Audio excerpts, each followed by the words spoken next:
Welcome back to Do It Myself Garage. I've got the engine sitting here ready to go in the car. There's a couple things I want to do yet. I want to get the transmission dipstick on here, so let's go ahead and get that on there and mounted. It'll be a lot easier to do now than it will be once it's in the car.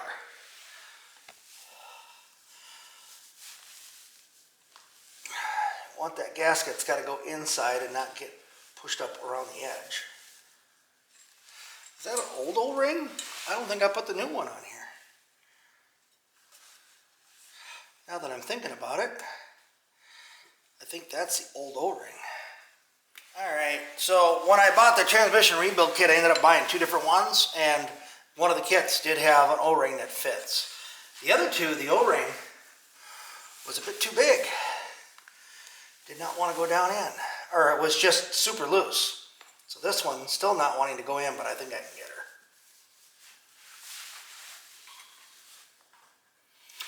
Come on. You want it to be snug. You do not, this is the one of the number one spots that the thing leaks from. Yeah, you just got to make sure that thing has got to be in that, get out of my way. It's got to be in that groove. Well, I've been playing around with it now she decided to drop in there.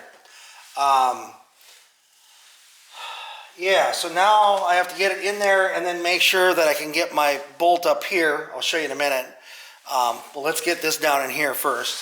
So I think I got it. I think that's as good as she's going to get. And then I got to bring this up. Line it up with the bolt up here. So I think I'm going to put some silicone around that. Well, that rubber ring is in there. Good though. All right, let me get a bolt. So now I got to get a bolt in this up here. And this looks like it might be bent a little bit. Maybe I did that when I took it apart. I'm not sure. But let me get a bolt for this so I can get it in here. Definitely puts a lot of tension on that. That ain't ever coming out of there.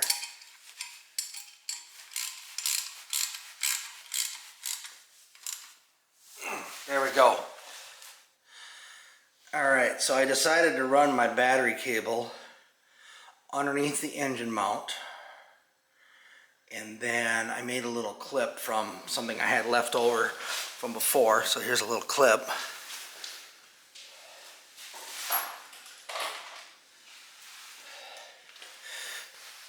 And maybe you can see it better now with the light on it.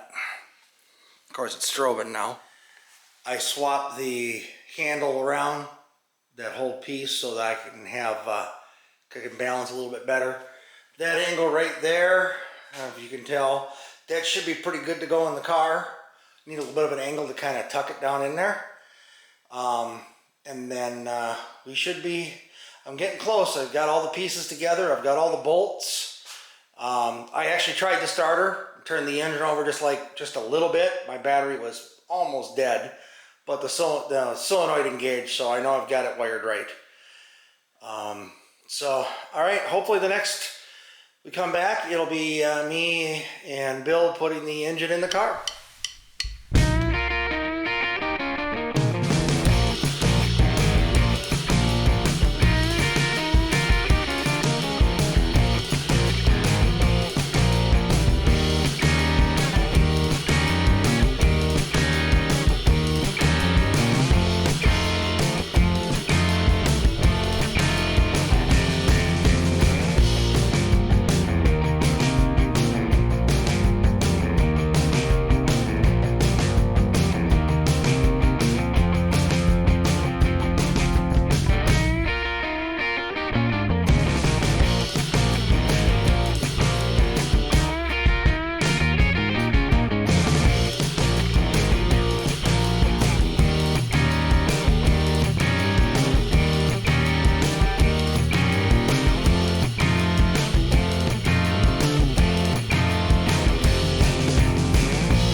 film this part, but I did put it up on a jack stand just high enough to get the tire off. So that way I'd have room to get the stand underneath with the exhaust. That was a problem I ran into last time, is the exhaust came down a little bit and hit my crane. So we got her tucked in there. I got both engine mount bolts in. They're not completely tight, but I have to play around. I have to get the cross member in yet. I want to say a special thanks to Bill here for coming over and helping me get the motor in. It can be done by yourself, but it's a lot easier. You have someone else to help you. Crank it up a little bit, move it, crank it up a little bit. It helps so much. Have 2 eyes on it? Yeah, have 2 eyes on it. We didn't bang anything up. I got one little piece of paint that I scraped. That was it. So that's pretty darn, I call that successful. So thanks again, Bill, for coming over. Okay, you're welcome. And we're that much closer to having this car back on the road. Pulled my old aftermarket gauges out of the car from under the dash because I'm going to be going to the rally gauges. But I wanted to have an oil pressure so I can prime the engine, make sure I have good oil pressure. And that way when I'm first starting it, I can actually read the oil pressure from out here where I'm going to be starting it at. Alright, just been doing a bunch of little things. Got the little things. I got the carburetor on here. Got that hooked up. Got the throttle linkage hooked up with the return spring. Ran my wire for my temperature sensor. The alternator. Ran the wire from the starter that comes up to the alternator. Ran that wire here. Had to redo that line. Starter wire is here. Hopefully I've got enough to reach the battery. I think I do. I've got the line on the back of the carburetor that runs over here to the brake booster. Then I realized I did not make a line for the transmission because that needs a vacuum signal. Previously it was off of this port here and ran over, so I might still tee into that. I'm not sure.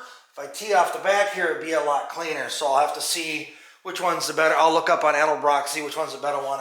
I'm pretty sure both of those are manifold vacuum, so it really would make a difference. It would be really nice to come off the back because it'd be a lot cleaner looking. All right, good portion of today has been done test fitting a lot of things.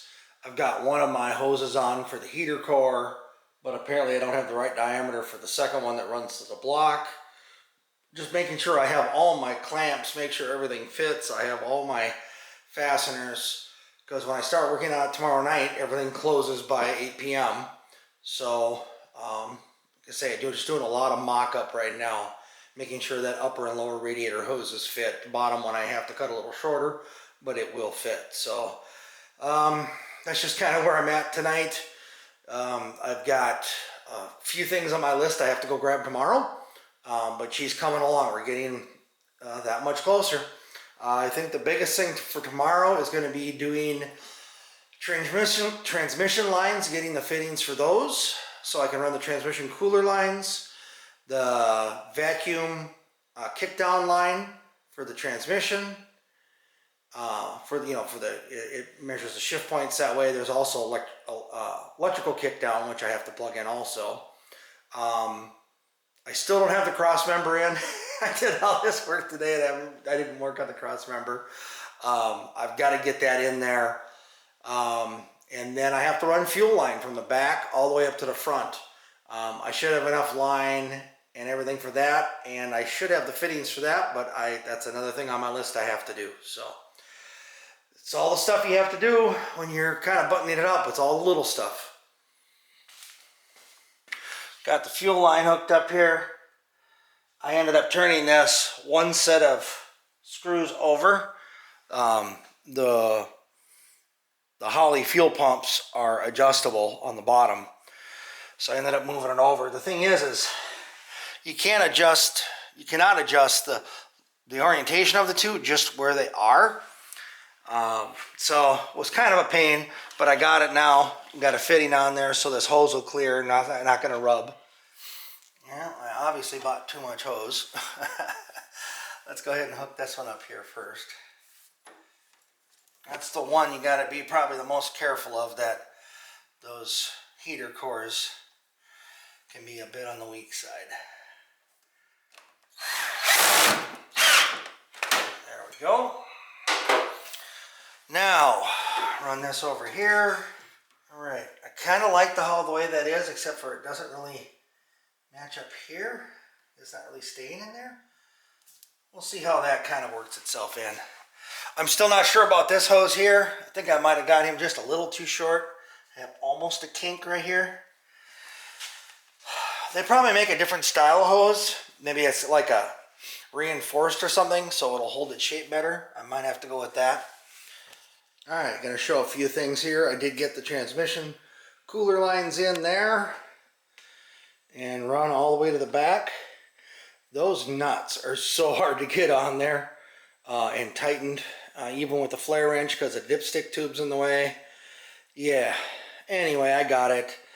I got the vacuum line on for the shifter. I think I showed you that before. Teed off to the back of the carb. Fuel lines are back on and tight. I still need to anchor these lines down with some type of padding so they don't rub, but we're getting there. I'm going to cover the engine back up and we'll be good.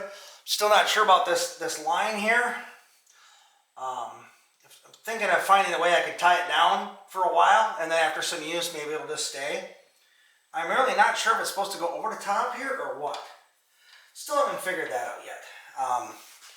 But anyhow, a bunch of little stuff. This always had kind of a kink in it. I think what I need to do is get a longer line and just make a bigger loop. Or put a 90 on here or something. If anybody has some ideas what other guys have done, I'd like to know. This is the way. Actually, I think they had the hoses hooked up backwards the last time when I did it, but this one's definitely a bigger line and that one's a smaller line, so I really don't want to mix them up. It doesn't work. Anyway, I still got to put the oil filter on, and it looks like that broke. So good thing I just noticed that. It's probably all my playing around down here, so I'll have to redo the fitting on that. That's my oil pressure gauge that I put on for testing it out, for breaking it in. We're getting there though. Got a lot done this weekend. Just finishing up the cross member. You would think I would have done that first, but I started piddling around with all this little stuff, and I need parts here, parts there, and the next thing you know, I still haven't done the cross member. I'm just finishing it up now. So I think we're going to call this a video for the week. Thanks everybody for following along. Like, subscribe, all that great stuff. If you see anything I've missed, let me know. And we'll see you in the next video, everybody. Thanks a lot.